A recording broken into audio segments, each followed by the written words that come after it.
This is Matthew Cratter from Bitcoin University, and today I wanted to talk about crypto's receding tide. In other words, the water is going out, leaving a lot of these cryptocurrencies high and dry and without liquidity. This is the kind of question I often get in my YouTube comments. Someone will say, maybe you should take a look at Ergo. It has a very similar stance to Bitcoin, etc., etc. I'll take a look at it and then I'll realize it's a completely dead project. It only trades $400,000 every day. And then I point out that even if it were as good as Bitcoin, which it isn't, it would never be able to catch up to Bitcoin in terms of its network effects, in terms of its depth of markets and liquidity. We can see here that Ergo is recently, in the last 24 hours, only traded $350,000. This is how you know something is a completely failed project. And again, even if it were as good as Bitcoin, it would never be able to catch up.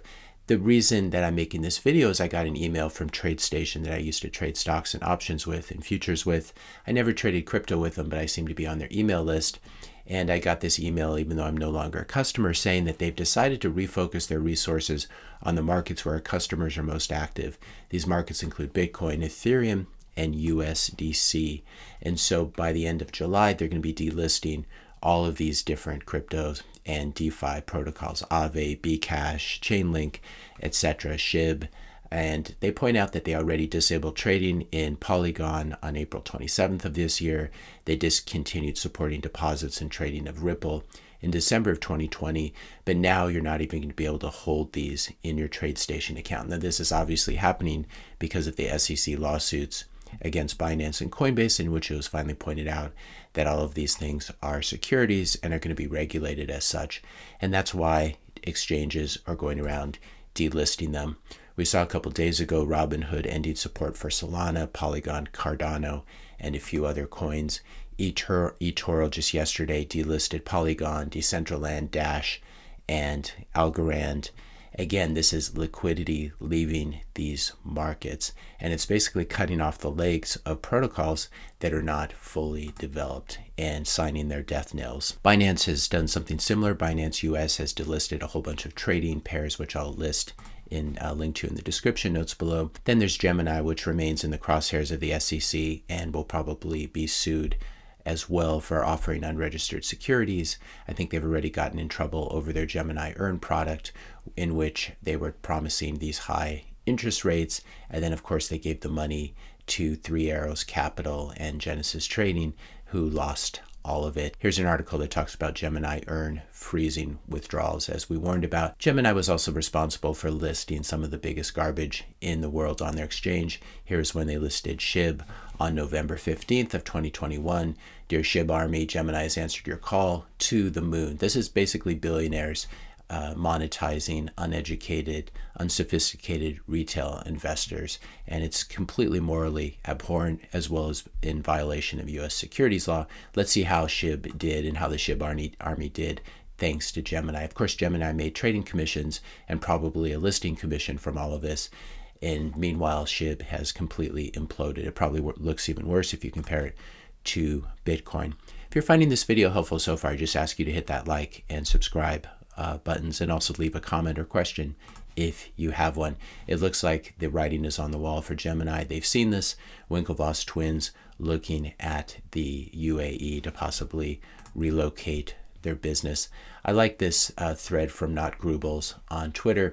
Can you imagine being in crypto, getting your retina scanned for a quick token fix, having your intimate financial details glued to your .eth address, getting rug pulled and debased by mega scammers, being obligated to hate Bitcoin just to pump your bags? Dude, can you imagine how soulless that would leave you? Do you think any of the actual elders look at the above and think it's a continuation of what they sought out to do, what they set out to do, in other words, or a perverted evil that latched on at some point just to suck the lifeblood out of poor, unsuspecting people? That's what we're definitely seeing in this chart of SHIB, for example. What I want to emphasize in this video is that liquidity matters, network effects matter. The more people who use your product, the more people who are in the network, the stronger it becomes.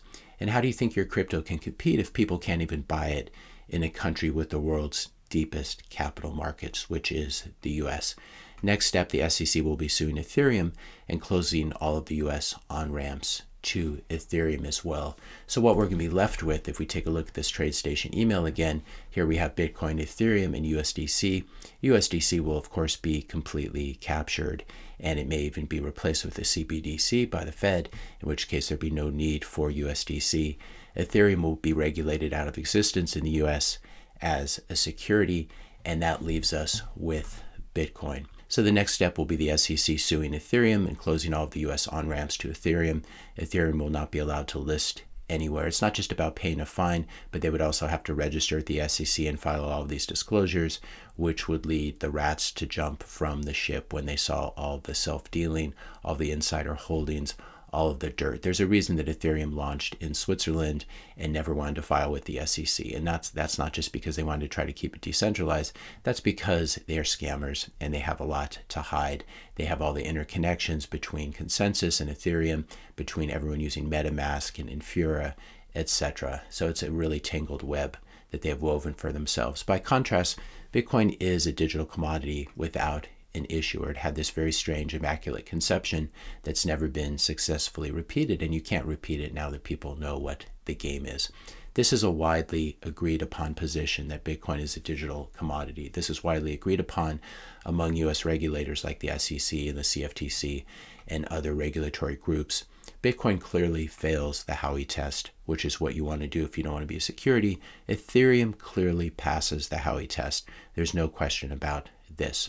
Now, will Bitcoin be directly attacked by the US government at some point? Almost certainly, unless we're able to create enough Bitcoiners, enough new Bitcoiners in the US to resist this.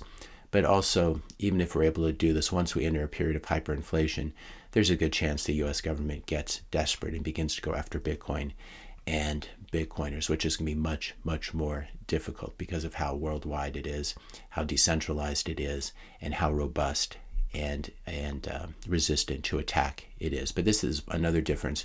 Bitcoin has a strong worldwide social layer and developing circular economy, even in the US.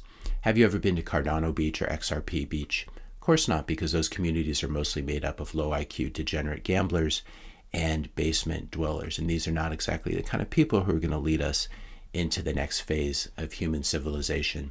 This is something I talk about in this video. Why is there no Ethereum Beach? And it's very striking when you think about it, because we have Bitcoin Beach, we have Bitcoin Island, we have Bitcoin Akasi in South Africa, and then we also have all these people who accept Bitcoin, and I hope to move Bitcoin University to be one of them.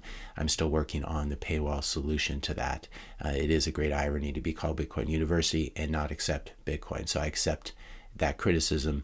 And after migrating from Trader University to Bitcoin University, and that's finally almost over, I hope to have some time to focus on the paywalled Bitcoin version. But the greater point here is there are many, many merchants around the world and in the US that accept Bitcoin. And these are very freedom-minded individuals, ranchers like Jason Rick in Colorado, that you can buy Black Angus beef from.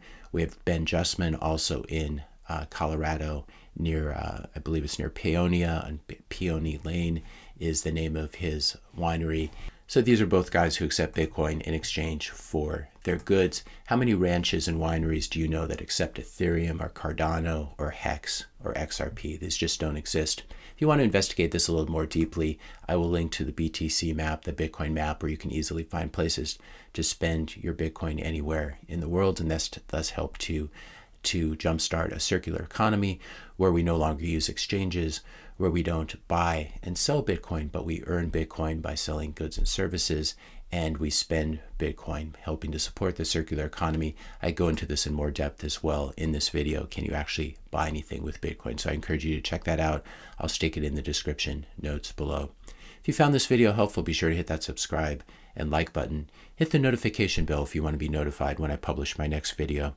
And let me know your questions and comments in the comment section below. Thanks a lot for watching, and I'll see you in the next video.